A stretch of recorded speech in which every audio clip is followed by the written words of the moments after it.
So, Namaskaram, Prabhujis, Matajis. Welcome to Satsang 12 in our journey in understanding portions of the Mahabharata. Today, we will look into the topic of the game of dice, the famous game of dice, and also go deeper into our previous topic from 2 weeks ago, which was what value is worry. Okay, so that's the schedule of what we're going to do today.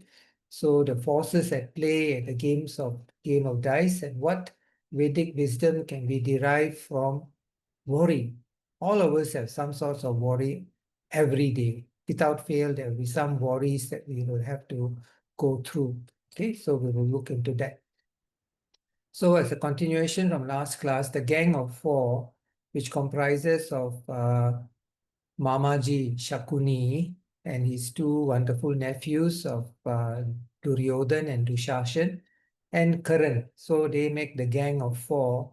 They had one big miscalculation in what they wanted to do. Was whatever devious plans that they had, they did not count on Lord Krishna's intervention, that he would intervene as necessary. So in Bhagavad Gita, chapter 4, verse 8, Lord Krishna explains to Arjun to deliver the pious and to annihilate, which means to destroy the miscreants, which means those who misbehave, as well as to re-establish principles of religion. Lord Krishna says, I myself appear millennium after millennium. So here, Lord Krishna comes to protect the Pandavas, okay, and to destroy the Kauravas, and to re-establish Dharma, principles of religion. So that's why he appeared at that particular time, okay. So now, when we look at the game of dice and the Vastrāharaṇa, so as discussed in the satsang 2 weeks ago, Uncle Shokuni was very smart. So when he visited the Indraprasth to witness the Rajasuya Yajna, or the declaration that Yudhishthir was becoming an emperor, he pretended to lose a small game, a gambling match with Yudhishthir. So he had on the side, when they were sitting down and maybe having a cup of tea or something, he had a small bet with Yudhishthir and he bet his gold chains. So Shakuni willingly lost the bet to Yudhishthir and lost his gold chains. So Yudhishthir was under this impression that his uncle Shakuni wasn't very good at gambling, at playing the dice. And also it set a desire in him that he thought that he was good at gambling, but actually it was reversed. He was terrible in playing dice. Yudhishthira was terrible in playing dice and also in gambling. So Shakuni had set up the bait very well. Okay, he plotted the game. So then when the Pandavas were invited to Hastinapur, and while during their visit to Hastinapur, Uncle Shakuni invited Yudhishthir to a game of dice. Yudhishthir felt very confident that he was going to win the game of dice, and that he also thought that it was a simple game of dice. He didn't know to what extent the game was going to go. So Yudhishthir was under the false application of Dharma. He felt it would be improper to visit Hastinapur and to turn down the game of dice which had been invited by his Mamaji. So the recent installation, so now that he thought that he is now emperor, it also gave him that impression that he was invincible, and his vasanas, his desires had been set up, had been aroused by Shakuni during Shakuni's visit to Indraprasth. And the elders who were sitting in the courtyard, they could imagine a game of dice, but they didn't expect what sort of game of dice it was going to turn out to be. So this was the situation. So what was not anticipated was the barbaric behavior of Duryodhan, Karan and Dushashan in the insulting and degrading behavior against a woman. Actually, at that time, Draupadi was not in the court. Why? Because she was in the ladies' chambers, because she was having her monthly period. So even her hair was let down, because those days when the ladies were going through their monthly period, they would not tie up their hair and they would stay away from groups of people. It was the custom at that time. Okay. So that is why she was not in the court and her hair was left open. So when Dushashan basically dragged her into the court, she was actually bloody. So it was a very absolutely insulting action by Dushashan to be dragging her by her hair because it was left unbraided, and for her to be completely bloody and pulling her into the court. Okay, so Draupadi's plea, she was screaming for help. Her husband's all keeping quiet and watching what's happening. So her plea finally led to her being saved by the Lord after they attempted Vastrāharaṇa.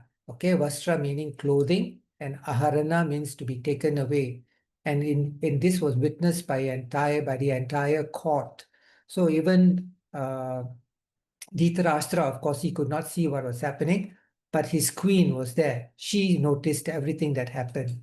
Okay, so the game of dice and the underlying powers. You can see that when you gamble, you're basically playing against the house, and you are destined to lose because you are playing against the house. So here it says that, for example, this is a simple example of how dice can be loaded. They put lead on one side, so the heavier part will always fall in that direction. But you don't know what you are playing when you're playing against the house. So the underlying powers. So here, when we look at Bhagavad Gita, we try to take the learnings and apply it to Bhagavad Gita.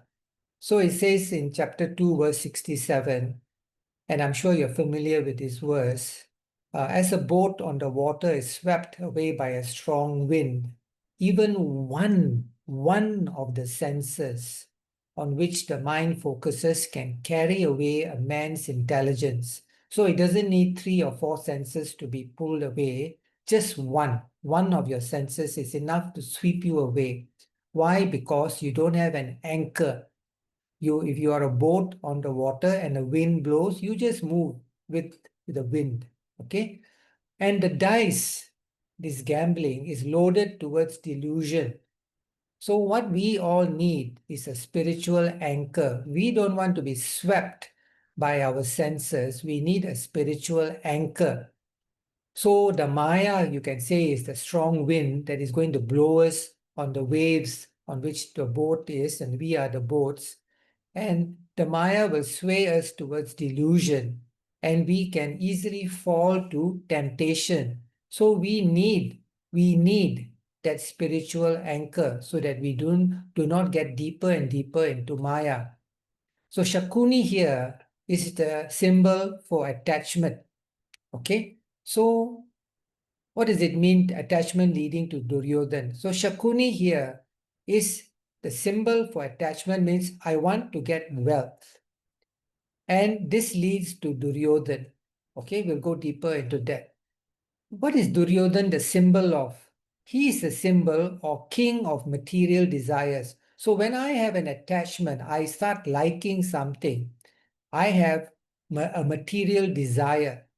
Okay, so now Shakuni is representing the symbol of attachment, and Duryodhan is the symbol of material desires. So Dushashan is the symbol for anger, because it is Duryodhan who then, Shakuni is the one who is using Duryodhan. Duryodhan uses Dushashan because it is Duryodhan who tells Dushashan, go to the chambers and drag Draupadi out from the chambers, because we have invited her to come here and she has refused to come. Why did Draupadi refuse to come to the Sabha Parva, to the hall, to the assembly hall? Because she was going through a period. So she politely denied. She says, no, I cannot come to the hall. So after that, Duryodhan, the symbol of material desires, gets angry. He uses Dushashan as the symbol for anger to drag her out. Okay? So desires lead to anger. So the attachment leads to desire, which means Shakuni leads to Duryodhan. Duryodhan leads to Dushashan, which means desire leads to anger. And then once you get angry and you start dragging the woman, then she comes to the hall all bloodied up. Then they all tell Dushashan, take off her sari, take off her clothes.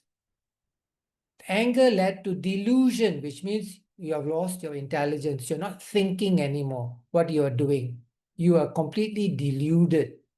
So the judgment becomes clouded by all present. So all this Shakuni, Duryodhan, Dushashan, all the gang of four, and Karan also, instigating Dushashan to do whatever he did. So the judgment becomes clouded by all present. We forget who we are. We forget what is right and what is wrong. So discrimination is lost. Okay? Draupadi is here representing the divine Shakti, and she is lying dormant. All of us have the divine Shakti, which is lying dormant within us in our Muladhara Chakra. That's why in all our prayers that we always do Lam Vam Ram Yam Ham Om Namah Shivaya, Om Namo Narayanaya. Why? Because we want our divine Shakti to work with us in a divine presence, not to use it for any other purposes. So Draupadi is representing the divine Shakti that is lying dormant in the Kundalini, that is ready to fight the abuses. And she fights them all. Okay? So when we look at Bhagavad Gita chapter 2 verse 62, you can repeat sentence after sentence after me, okay? Dhyayato Vishayan Pumshaha. Together. Dayato Yato Dayato Shayan Pamsha Vishvumshaha Sangasteshu Pajayate. Sangastetsu Sangasteshu Pajayate Pajayate Sangat Sanjayate Kamaha. Sangat Sangat Sanjayate Sanjayate Kamaha Kamaha Kamat Krodho Bijayate. Kamat Kamat Krodho Krodho Vijayate. Vijayate. Mataji, can you read the English translation? Yes, sir. While contemplating on the objects of the senses, one develops attachment to them. Attachment leads to desire, and from desire arises anger. Yeah, thank you. So here Shakuni. Shakuni wants the wealth not for the dog, actually not for the Kauvaras, for himself. Okay, so Shakuni wants the wealth. And so does Yudhishthir. Yudhishthir is also similar thinking, I'm going to win this bet. Okay, this roll of the dice, I'm going to win. So they are contemplating on objects of the senses. And then now I get attached. I want to win. So now there's a desire. And then from the desire, I'm not getting what I want. I wanted Draupadi to come out and she's not coming out. So I'm getting angry. Okay, so desire arises, from desire arises anger. Okay, so Shakuni leads Duryodhan, Duryodhan leads to Shashan. So attachment leads to desire, desire leads to anger. Now we go deeper. We look at the next verse, chapter 2, verse 63. Let's read it sentence by sentence.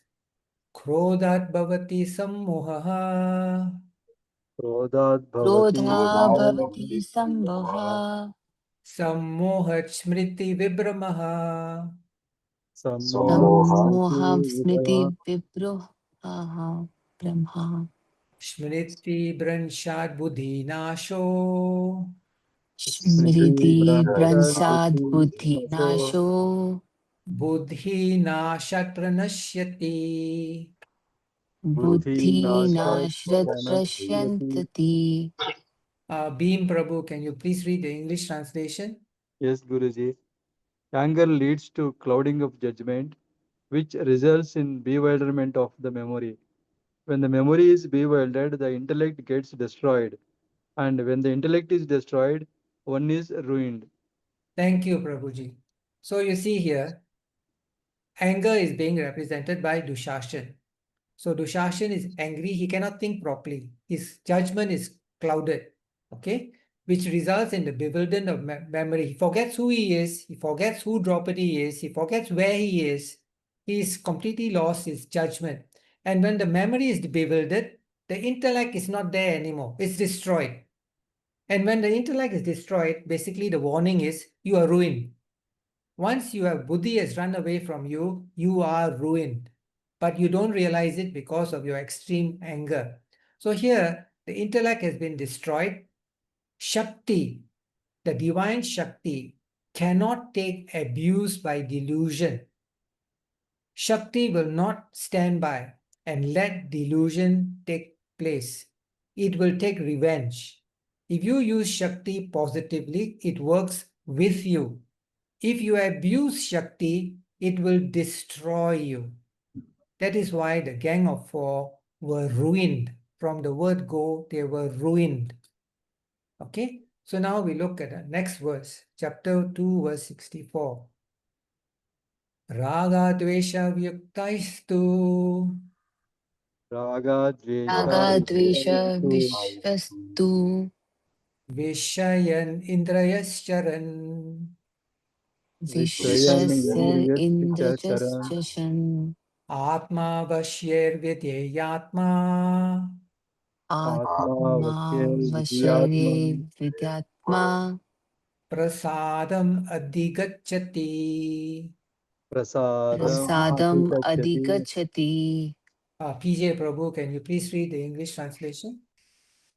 But one who controls the mind and is free from attachment and aversions, even while using the objects of the sense, attains the grace of God. Thank you, Prabhuji. So as you can see, the objects of our senses are there to be used, but with control of the mind. And if we control the mind, then we move away from raga dvesha, which means likes and dislikes, or attachment and aversion. Then we can happily use the objects of the senses. In that way, we're using Shakti positively. We attain the grace of God. So Draupadi here, the symbolism of Shakti remains divine, unattached, and she receives the grace of Lord Krishna because Lord Krishna sees that Shakti is being abused. They are trying to abuse Shakti, and Lord Krishna will not stand by and watch and allow Shakti to be abused. So he intervenes. He steps in and protects Shakti. Okay? So now Draupadi. Now, before we go deeper into this slide, I've sent you a YouTube link.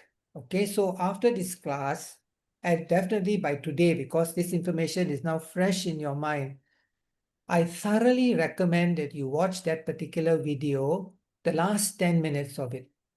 Then you will understand that the deeper meaning of all this which is transpiring. Okay, so Draupadi now questions the court after she's protected by Lord Krishna. So Draupadi questions the Pandavas for having staked or gambled her like a piece of property.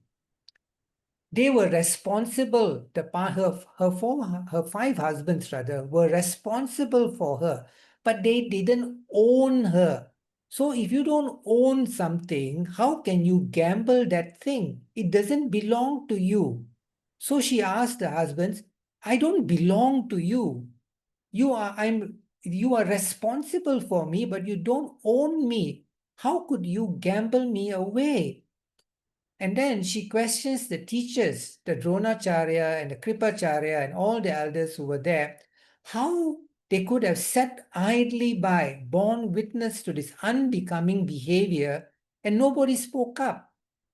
Actually, the two of them who spoke up, okay, which we'll go to very soon. No one spoke up except Vidur and Vikarna.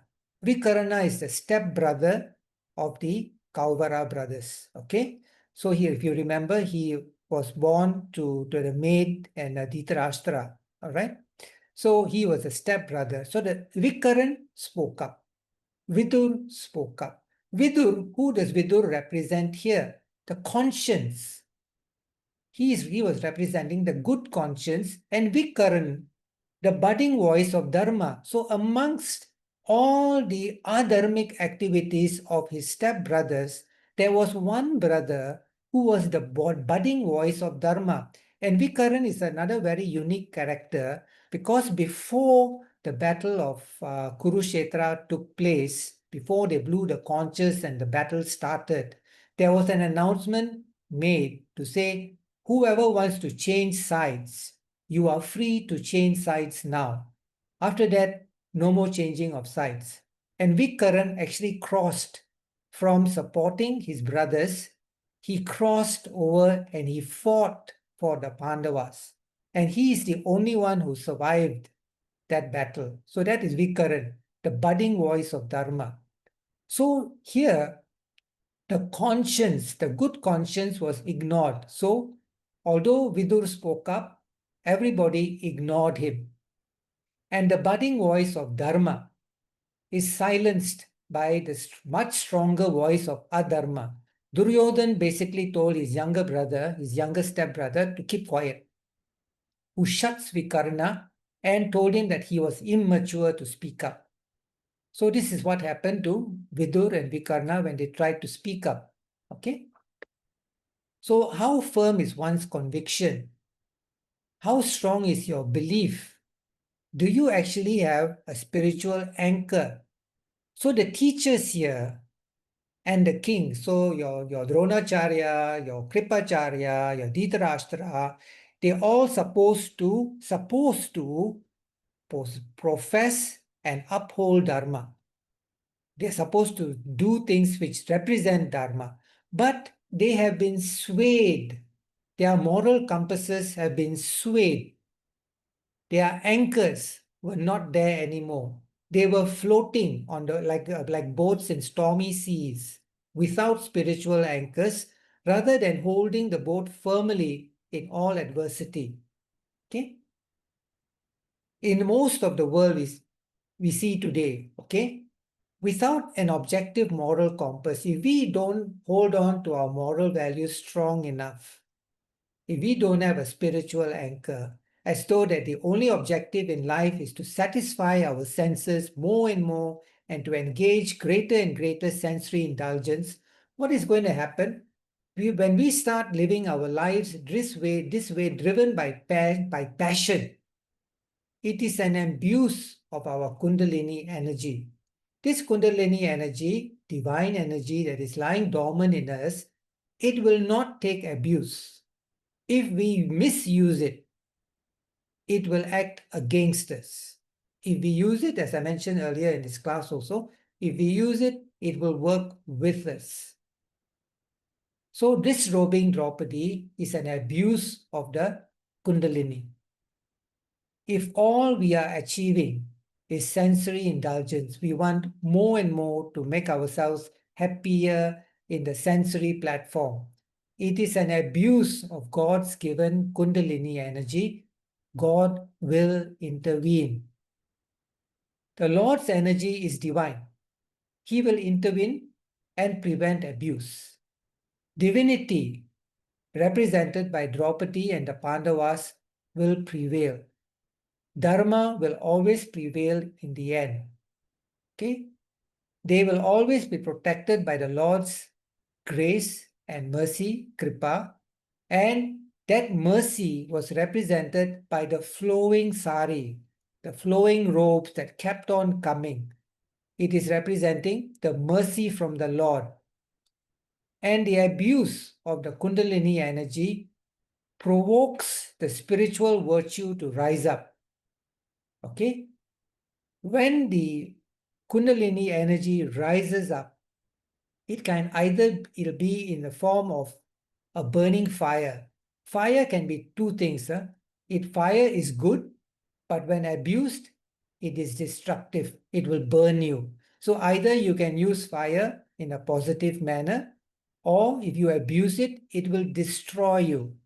So the Kundalini here, she flows like a river of fire, burning everything until she finds a seat in the Sahasrara. So when the Kundalini rises, the target is to go up to the Sahasrara chakra.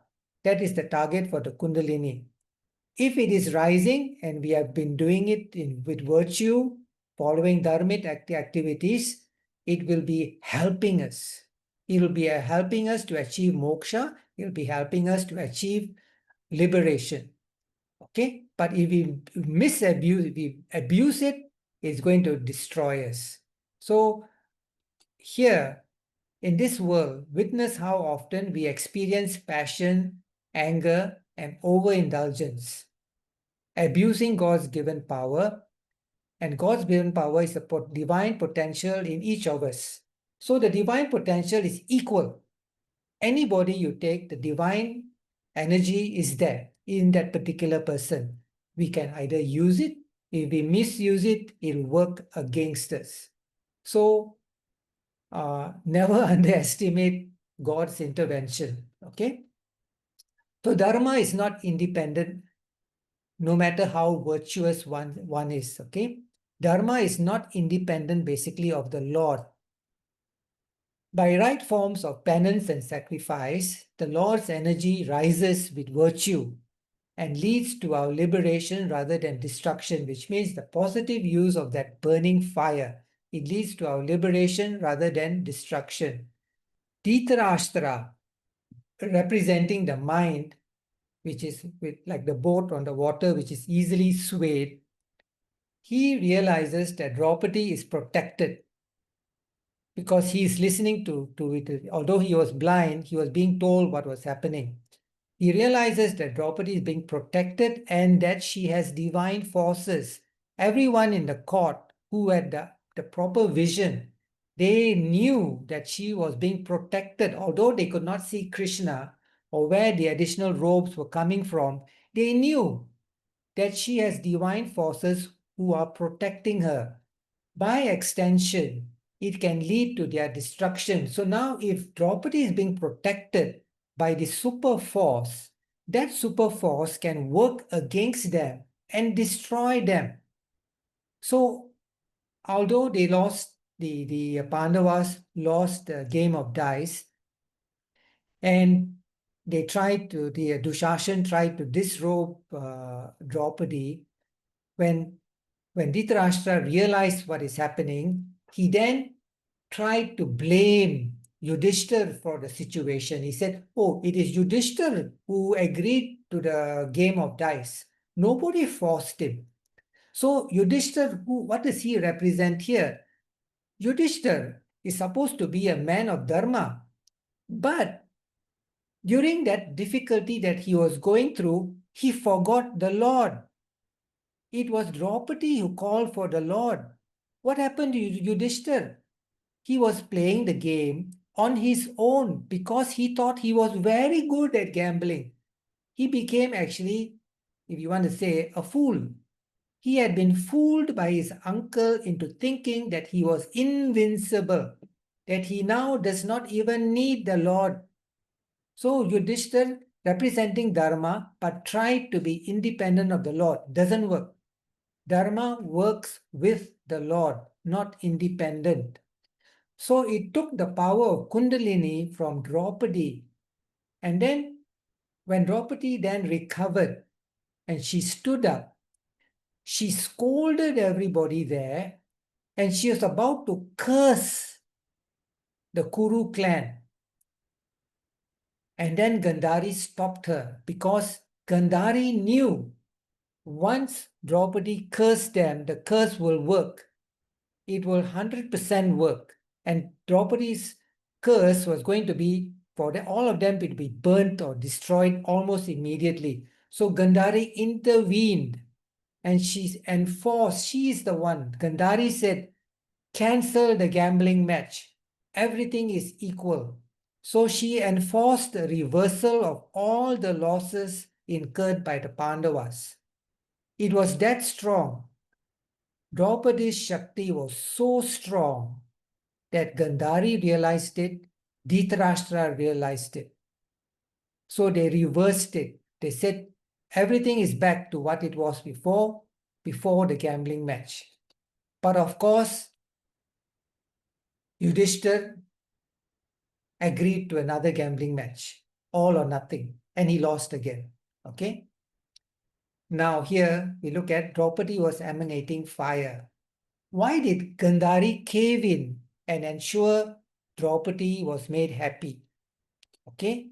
She realized that Draupadi was now the Kundalini fire.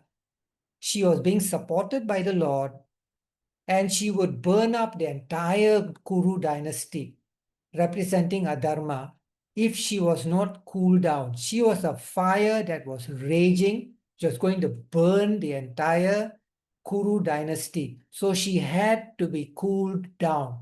So that is why Gandhari caved in, or basically appeased Draupadi. The result, for the virtuous to re-establish Dharma. So now the virtuous are represented by the Pandavas, but they made a big mistake. Okay, Yudhishthir, although representing Dharma, had carried out an adharmic activity. Not only did he gamble, he also gambled and sacrificed his brothers, he sacrificed his wife. So now Dharma had to be re-established. For Dharma to be re-established, you need to engage in austerity, penance, sacrifices with great discipline. You have to do it because you have made a mistake. You have to make these corrections. Okay, you call it a course correction to rebuild your spiritual power. So to rebuild it, it was represented those who are dharmic, who want to re-achieve their dharmic position because of a mistake they made. Here it is represented by 12 years of exile and 1 year of concealing their identities, which leads to the next book of the Mahabharata called the Vastrāharaṇa Parva, or the book of the forest, where they spend the 12 years in the forest. Okay. So does dharmic paralysis happen today? So we all witnessed dharmic paralysis in the court, where the gurus didn't speak up, Dhritarashtra didn't speak up, Gandhari didn't speak up. The four brothers of Yudhishthir who thought that it was not right to speak up against their elder brother. This is basically indication of paralysis. So does dharmic paralysis happen today? Let's look at a simple example which we all are very familiar with. Draupadi can be represented by Ukraine. Ukraine is being invaded by Russia. Coming to 3 years, the war has been going on. So Ukraine is being disrobed. What are the loaded dice that Russia holds that is being threatened on others? Okay. So Kripacharya and Dronacharya, hope you don't mind my example, huh? India and China have abstained from sanctioning Russia. Okay, although they know that Ukraine is being destroyed, they are standing by the side and they refuse to speak out against Russia. So as of 2024, the EU, who were previously very dependent on Russian oil, they have significantly decreased their reliance. So Russia's shares of EU natural gas is now under 19%. It was over 40% in 2021. And the share of the Russian crude oil imports has dropped to roughly 3%. So the EU has decided that Ukraine is going through terrible times and this has to stop. And this war is being prolonged because we are buying Russian oil. So we're going to reduce our dependence on Russia. Nevertheless, some member states still remain relatively more exposed, and Russian fossil fuel export revenues remain non-negotiable. Since the Ukraine war, because the export to the EU has reduced tremendously, Russia has redirected its energy exports from Europe to Asia, making China and India its largest buyers. In 2024, China sourced 19% of its crude oil and 22% of its gas from Russia. India, roughly 35% of its crude imports from Russia. Okay? Doesn't matter that Ukraine is being disrobed. We need to get our oil. We need to get our gas. So is there a vidur in this whole situation, the conscience that is speaking up?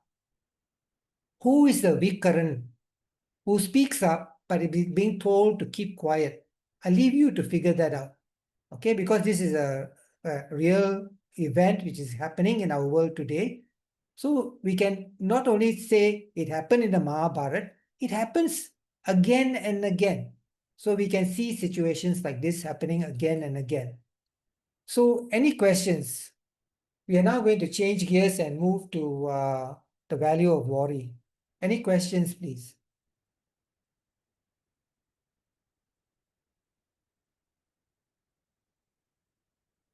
No questions, huh? Okay. All right, now we will go back to the topic which we started 2 weeks ago, all right, which is what is worry and what is the value we can get from worry, all right? So what is worry? Basically, they are negative thoughts, certain outcomes that could go wrong, and it tends to be repetitive. So worry is something that happens again and again. We think about it, obsessive thoughts, okay? So when we think about an uncertain or unpleasant situation, for example, we are unable to complete a project on time, we are doing badly in a performance appraisal, or not doing something, we are concerned about completing some task, our brains become stimulated. So the recommendation is stop thinking about the problem. Start thinking more about what you can do about it. So worry should be channeled to problem solving. Take action. When you move your worry into that channel, it is becoming positive because you stop thinking about, oh my God, oh my God, oh, there's no more, oh my God. There is a situation, I have to handle it, and I'm going to do it this and that the other way. Okay, so you start thinking. So it is only when we get stuck, keep on thinking about a problem, that worry stops being functional. Worry is actually good because it tells us that something is not going so well and you need to do something about it. So rather than taking worry in a negative way, make it positive. Look for solutions, then it becomes positive. Okay? So what is stress? If we know now what is worry, what is stress, and what is anxiety? So worry happens when your mind dwells on negative thoughts, uncertain outcomes, or things that could go wrong. When we talk about stress, it's your body's reaction. Because your mind now has gone into overdrive, you're concerned about something, your body now begins to suffer. So stress is a physiological response, is connected to an external event. So in order for the cycle of stress to begin, there must be a stressor, and it's usually some external circumstance, like a work deadline, scary medical test that you have to go for. And the stress is your reaction to environmental changes that forces or exceeds your capacity. Okay, it's exceeding your capacity, and what happens? Your body has a reaction.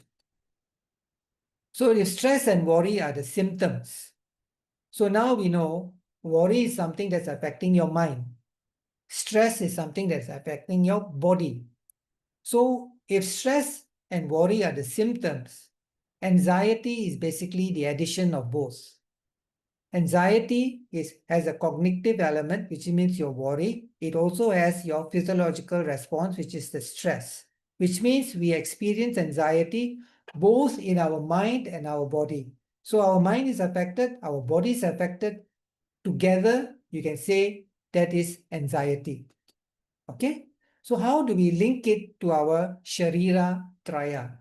We all know about the three bodies, our gross body, our subtle body, and our causal body. Stress is our physical response by increased blood pressure, for example, higher pulse rate, poor sleep. So all this happens when we go through stress, which is affecting our body, affecting our Sthula Sharira. Worry is linked to our mind that is speaking over time. The problem keeps repeating in our mind again and again and again. It is affecting our Shukshma Sharira or our subtle body. Anxiety. So stress plus worry create anxiety, which now affects our Karana Sharira. our causal body, which then causes further deterioration. So when we reach anxiety, it causes further deterioration. So what do our scriptures, our Vedic scriptures say about worry? So here it says in Sanskrit, Swashana vichinta antargarsha anunada bhavati. Okay, which means swasana is your breath or your respiration, vichinta is your thoughts, antargarsha, friction, anunada, vibration, bhavati, comes to be. So a simple translation of this is, from thoughts come to be the internal friction through vibration in the breath, which means if your thoughts are affected, your breathing is also affected because of the friction in your breath, because the thoughts are affecting your breath. Okay? So the remedy is stop dwelling on the past. Something has gone not so well in the past, and you are concerned about the future. So stop dwelling on the past and anxiety of the future. The internal friction, we have all learned about our pancha koshas, okay? Annamaya kosha, manomaya kosha, pranamaya kosha, and all that. So now, stop dwelling on the past and anxiety of the future. The internal friction is caused in the breath that leads to the manomaya kosha, okay? Which is your mind sheath. So, focus on the present. Something happened, wasn't very good before, and I'm concerned about the future. So what can I do now? Focus on the present, make plans now, work on them now. Leave the results to Bhagavan. Remember, do your job as best as you can and leave the results to God. Do not take ownership of those results. Do the best that you can and leave it to Bhagavan. That is karma yoga. So focus on your karma yoga. Don't let negativity set in so that the friction is reduced in your breath. What you want to do is reduce the friction in your breath, your pranamaya kosha. And then the manomaya kosha, if you breathe properly, your mind will work well. If your breathing is affected, your mind will not work so well. Okay, that is why from annamaya kosha to pranamaya kosha, pranamaya kosha leading to manomaya kosha. So when you breathe, you reduce that friction of your breath. Your manomaya kosha works better and has a more dampened amplitude or ups. So now you can take the ups and downs much in a much more measured manner. Okay. So what do the Vedic scriptures say about worry? It says, Chinta jarana manushanam. Simple translation, those who worry get old fast. The more you worry, the more you age. So if you less worries that you have, you slow down your aging process. So replace this with God consciousness. Sada Ishvara Chintanam. The feeling of lacking comes from our previous births. God knows what to give, how to give, what to give. As per your rate of surrender, He guides and gives accordingly. Very important sentence. As per the rate of your surrender, He guides and gives accordingly. So, do your karma yoga, do your sadhana, learn your scriptures, swadhyaya. All this leads to Sada Ishvara Chintanam. Okay? Always thinking of the Lord. Sada Ishvara Chintanam is the complete opposite of Chinta Jarana Manushanam.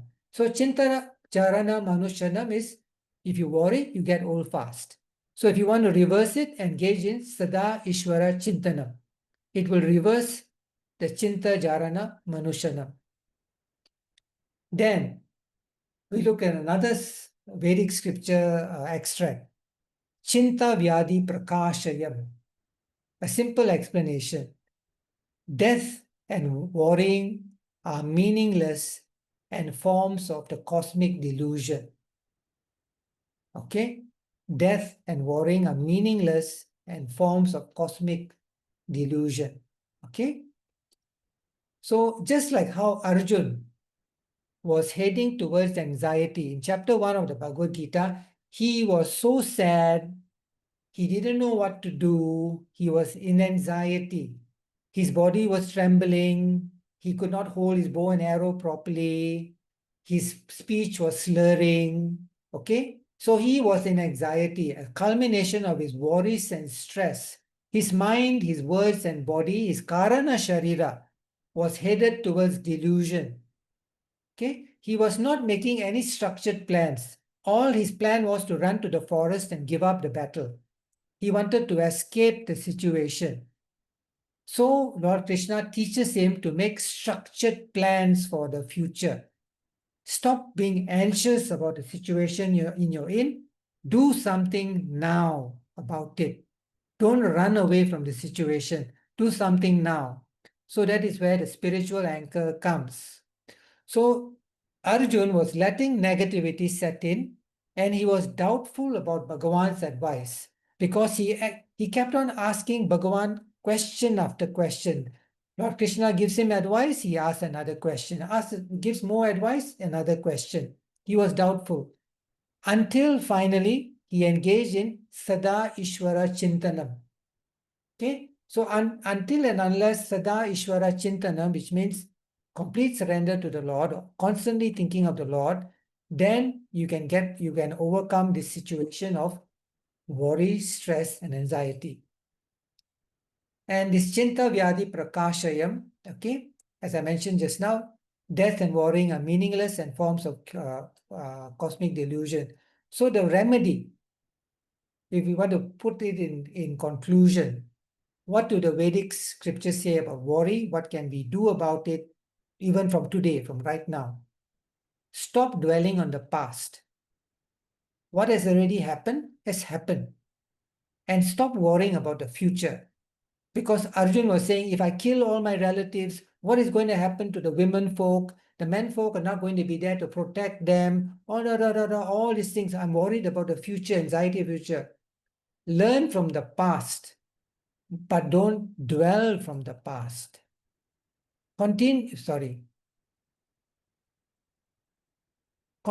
lingering in the worry leads to cosmic delusion. So Arjun was complaining about what has happened before. I went through so much difficulty before, and in the future, what's the use of getting the kingdom when so many of my relatives are going to be dead? So he wasn't thinking about the current situation. Okay? That's why it was leading to his cosmic delusion. So the practical do's, Chintana Krantam. Overcome your desire to overthink and worry.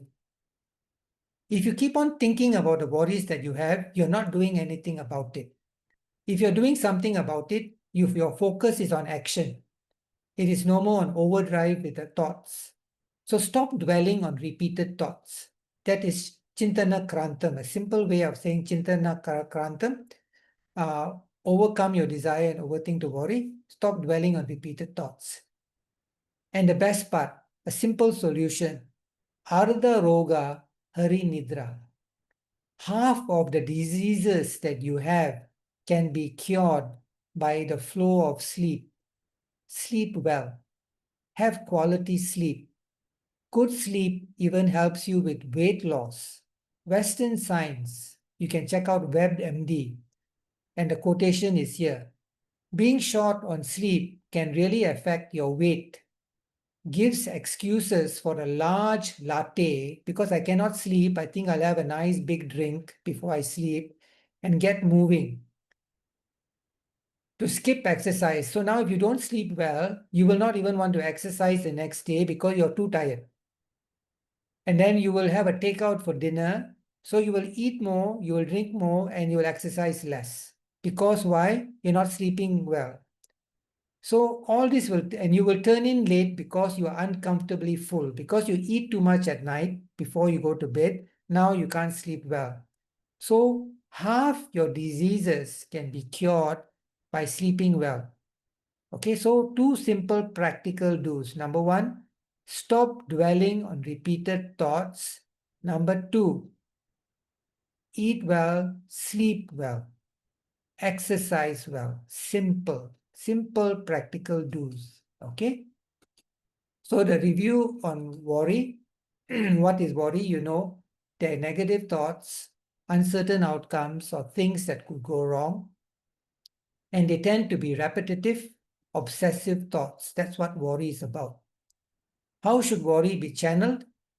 To problem solving, taking action, both which are positive things. They are no more negative because you're working on problem solving. How is anxiety related to worry and stress? It is a sum of your body's response, physical and mental discomfort. That is what anxiety is. Anxiety, you can say, is your physical response plus your mental discomfort put together is your anxiety. How is it linked to Traya Sharira? Your bodily discomfort, Sthula Sharira. Your mental discomfort, Sukshma Sharira. The feeling of discomfort, the summation, Karana Sharira. Any questions, please?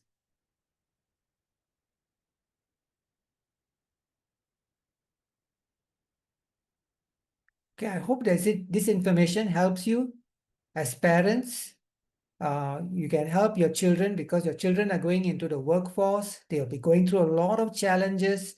You can help them with this information because they will have a new family concerns. They'll be having job concerns, many other concerns. Okay, so please help them. This information comes from the Vedic scriptures. They are all there for you to use and to have. There are also practical do's as mentioned in the previous slide. So remember, Swashana Vichinta Antargarsha Anubhavati Bhavati means from thoughts can come internal friction, vibration in the breath. What is Chinta Jarana Manushanam and what is the opposite? Basically, if you worry too much, you get old fast. Okay? And the opposite of Chinta Jarana Manushanam is Sada Ishvara Chintanam. And the practical do's to overcome Chintana Krantam and Ardha Roga Nitra, what do these words mean? Overcome your desire to overthink and worry, and half your diseases can be cured by the good flow of sleep. That's it. Okay, that's as simple as that. Let's do the Guru Vandana, please. Om Gum Guru Bhyo Namaha. Om Gum Gurubhyo Gum Namaha. Gurubhyo Namaha. Om Namo Bhagavate Brahmanandaya. Om Om Namo Namo Bhagavate Bhagavate Brahmanandaya. Brahmanandaya. Om Namo Bhagavate Shivanandaya.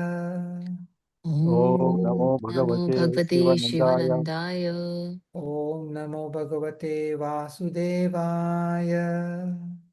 Om Namo Om Bhagavate Namo Bhagavate Vasudevaya. Vasudevaya. So Prabhuji's Mataji's, my strong recommendation, please watch that YouTube video link which I sent you on WhatsApp, and you will be able to understand the class on the Mahabharata, the game of dice, and also the Vastrāharaṇa much better. Jai Shri Krishna, Om Namah Shivaya. Jai Thank Shri you, Yes. Krishna. Guruji. Jai Om Namah Krishna. Shivaya. Jai Namah Thank you, sir. Shivaya. Thank you so much.